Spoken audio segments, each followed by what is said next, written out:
మొదటి భాగంలో చెట్టు మహారాజు అవ్వాలనే చెట్టు కోరిక గురించి తెలుసుకున్నాం కదా.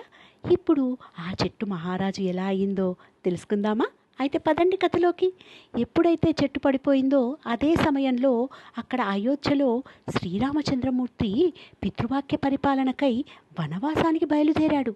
ఇది తెలుసుకున్న భరతుడు రాముడి దగ్గరికి వెళ్ళి అయోధ్యకు రావలసినదిగా, రాజ్యపాలన చెయ్యవలసినదిగా శ్రీరాముడిని వేడుకుంటాడు. కానీ దాన్ని శ్రీరాముడు చాలా సున్నితంగా తిరస్కరిస్తాడు. అయితే మీ పాదుకలనైనా ఇవ్వండి గుర్తుగా, వాటికే పట్టాభిషేకం చేసి నేను రాజ్యపాలన చేస్తాను అని అంటాడు. ఆ విధంగా అయోధ్యలో రామపాదుకా పట్టాభిషేకం జరిగింది. చెట్టు మహారాజవడానికి రాముని అరణ్యవాసానికి సంబంధం ఏంటి అని అనుకుంటున్నారా? పట్టాభిషేకం చేసిన పాదుకలు ఏవైతే ఉన్నాయో అవి ఆ చెట్టు నుంచి తయారు చేసినవే.